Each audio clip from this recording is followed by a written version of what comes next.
اعوذ باللہ من الشیطان الرجیم بسم اللہ الرحمن الرحیم۔ اللہ تبارک و تعالیٰ کے نام سے شروع جو بڑا مہربان اور نہایت رحم کرنے والا ہے۔ اللہ تبارک و تعالیٰ قرآن پاک میں ارشاد فرماتا ہے کل نفس ذائقۃ الموت، کہ ہر جان نے موت کا ذائقہ چکھنا ہے، یعنی کائنات کے ہر جاندار کے لیے اللہ تبارک و تعالیٰ نے موت کا وقت اور جگہ مقرر کر رکھی ہے۔ اللہ تبارک و تعالیٰ کے اس حکم سے کسی بھی جاندار کو چھٹکارا حاصل نہ ہوگا، اور نہ ہی اللہ تبارک و تعالیٰ کے اس حکم سے کوئی بھاگ سکے گا۔ اسی لیے تمام انسانوں کو گمراہ کرنے والا شیطان وہ بھی ایک دن موت کا ذائقہ چکھے گا۔ لیکن سوال یہ پیدا ہوتا ہے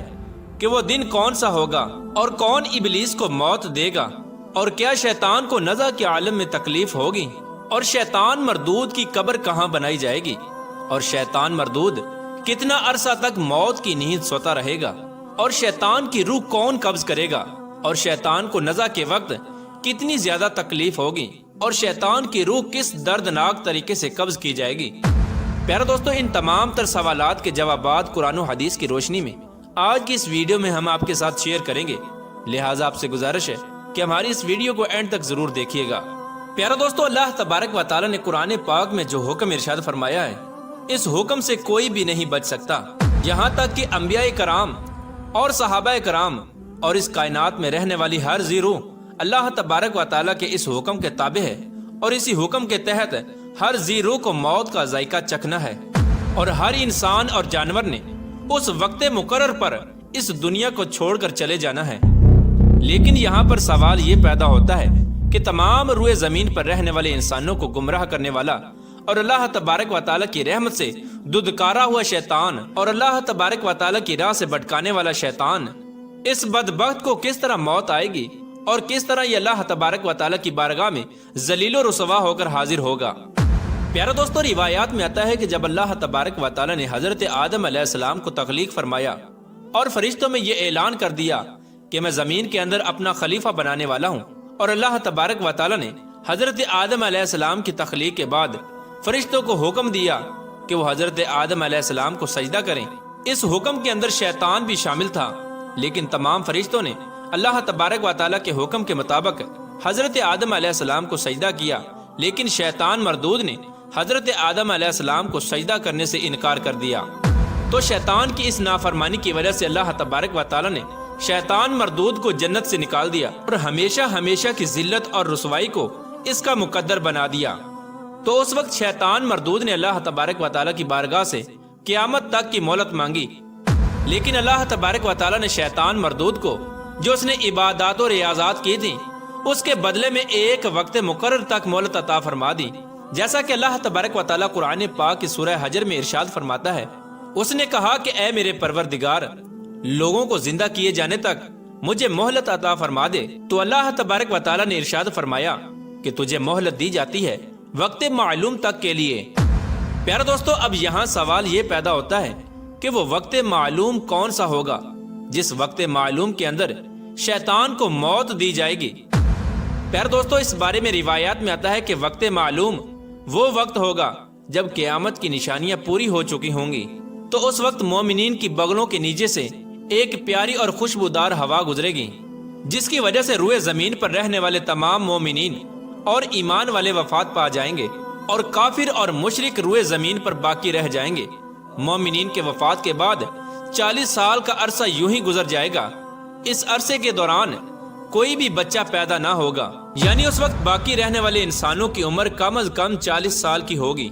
اس وقت مسلمان چونکہ مر چکے ہوں گے، اس لیے اس روئے زمین پر کوئی بھی مسلمان باقی نہ ہوگا۔ اس روئے زمین پر صرف کافر اور مشرک لوگ ہی باقی ہوں گے۔ پیارے دوستو، روایات میں آتا ہے کہ جب مومنین کی وفات کو 40 سال گزر چکے ہوں گے، تو اس وقت اللہ تبارک و تعالی حضرت اسرافیل علیہ السلام کو سور پھونکنے کا حکم دے گا۔ تو حضرت اسرافیل علیہ السلام اللہ تبارک و تعالی کے حکم کے مطابق پہلا سور پھونکیں گے، جسے نفخہ اولا بھی کہتے ہیں۔ شروع میں اس سور کی آواز نہایت ہی کم ہوگی، اور لوگ اس آواز کو کان لگا کر سنیں گے، اور پھر یہ آواز اللہ تبارک و تعالی کے حکم کے مطابق آہستہ آہستہ بڑھتی چلی جائے گی، یہاں تک کہ اس آواز کی ہولناکی کی وجہ سے لوگوں کے کانوں کے پردے پھٹنے شروع ہو جائیں گے۔ اس آواز کی ہولناکی کی وجہ سے ان لوگوں کے نتنوں سے پیپ بہنا شروع ہو جائے گی اور لوگ پے در پے مرنا شروع ہو جائیں گے۔ اس وقت انسان، جنات اور فرشتے یہاں تک کہ سب مر جائیں گے۔ پیارو دوستو، یہ وہ وقت ہوگا جب پوری دنیا کو گمراہ کرنے والا اور لوگوں کو اللہ تبارک و تعالیٰ کی راہ سے دور کرنے والا شیطان مردود خود بھی موت کا ذائقہ چکھے گا، اور اس وقت اس شیطان مردود کو موت آئے گی۔ اس طرح جب اس کائنات کے تمام لوگ مر جائیں گے تو اس کے 40 سال بعد حضرت اسرافیل علیہ السلام دوبارہ سور پھونکیں گے۔ اس سور کے بعد اللہ تبارک و تعالیٰ کے حکم سے تمام مردے زندہ ہو جائیں گے اور قیامت قائم ہو جائے گی اور میزان لگایا جائے گا۔ یعنی جب پہلا سور پھونکا جائے گا تو اس وقت ابلیس کو موت آ جائے گی، اور جب دوسرا سور پھونکا جائے گا تو پہلے اور دوسرے سور کے مابین 40 سال کا عرصہ ہے۔ اس 40 سال کے عرصے کے دوران شیطان موت کی نیند سوتا رہے گا، اور 40 سال کے بعد قیامت کے دن اس کو دوبارہ اٹھایا جائے گا۔ پیارے دوستو، اب بات کرتے ہیں کہ موت کے وقت شیطان کی روح کون قبض کرے گا، اور یہ 40 سال مردہ حالت میں کس جگہ پر گزارے گا، اور اس کی قبر کہاں پر بنائی جائے گی۔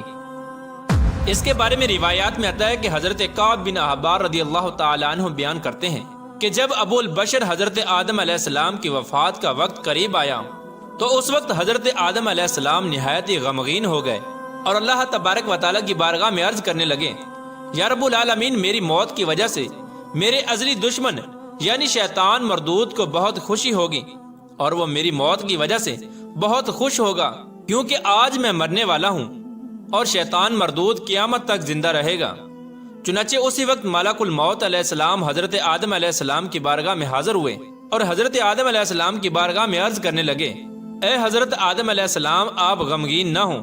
آپ کی وفات کے بعد آپ جنت میں تشریف لے جائیں گے، جبکہ ابلیس قیامت تک دنیا کے اندر ذلیل ہوتا رہے گا، اور پھر قیامت سے 40 سال پہلے اس کو ایسی دردناک موت آئے گی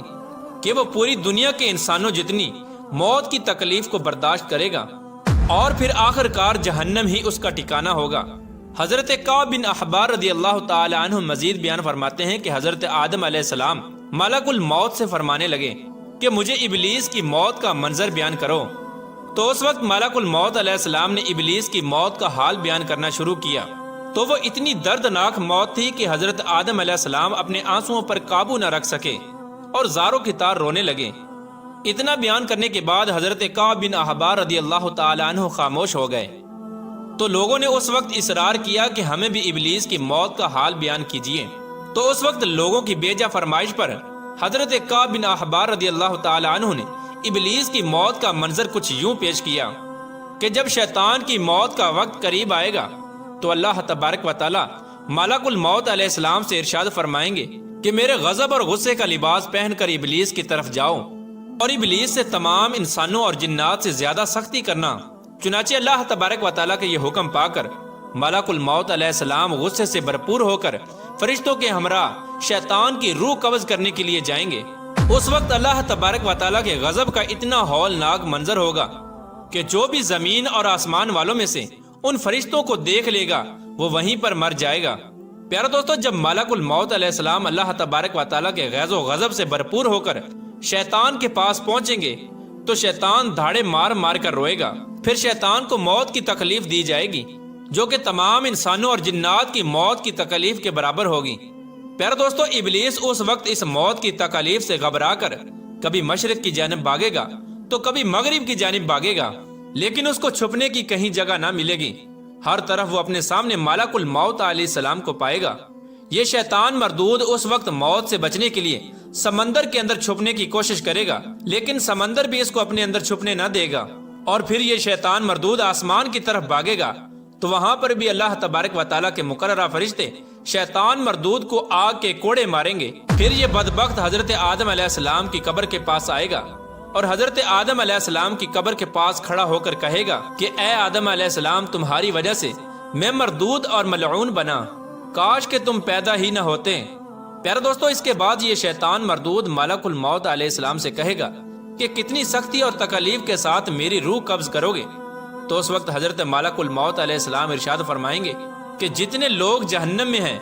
ان سب کی موت سے کہیں زیادہ تکلیف کے ساتھ تمہاری روح قبض کی جائے گی۔ حضرت ملک الموت علیہ السلام کی یہ بات سن کر شیطان مردود تڑپنے لگے گا اور چیختا چلاتا ادھر ادھر بھاگنا شروع کر دے گا، اور بھاگتا ہوا اسی مقام پر پہنچ جائے گا جہاں پر اس نے جنت سے نکلنے کے بعد پہلا قدم رکھا تھا۔ اس وقت وہ جگہ اللہ تبارک و تعالیٰ کے حکم سے آگ کے انگارے کی طرح سرخ ہو چکی ہوگی اور زمین چنگاریوں کی طرح ہوگی۔ اس وقت شیطان مردود کو زبانیاں فرشتے گھیر لیں گے اور زنبوروں اور آروں سے اس کو چیریں گے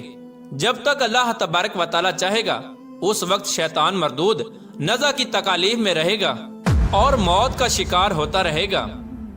جہاں پر شیطان مردود کی روح قبض کی جا رہی ہوگی وہاں پر جہنم کی سنڈاسیاں لگی ہوں گی۔ ان دردناک سنڈاسیوں سے تڑپا تڑپا کر اس شیطان مردود کی جان نکالی جائے گی۔ اس وقت حضرت آدم علیہ السلام اور اماں حوا سے کہا جائے گا کہ ذرا اپنے دشمن کی طرف دیکھو کہ کس طرح یہ ذلت کی موت مر رہا ہے۔ وہ لوگ یہ خوفناک منظر دیکھ کر اللہ تبارک و تعالیٰ کی بارگاہ میں عرض کریں گے، یا رب العالمین، تم نے ہم پر اپنی نعمتیں مکمل فرما دی۔ اس وقت انہی جہنمی گڑھوں کے اندر شیطان ابلیس 40 سال تک مردہ حالت میں رہے گا اور وہیں پر شیطان مردود کی قبر بنائی جائے گی۔ پیارے دوستو، اس طرح اللہ تبارک و تعالیٰ شیطان مردود کو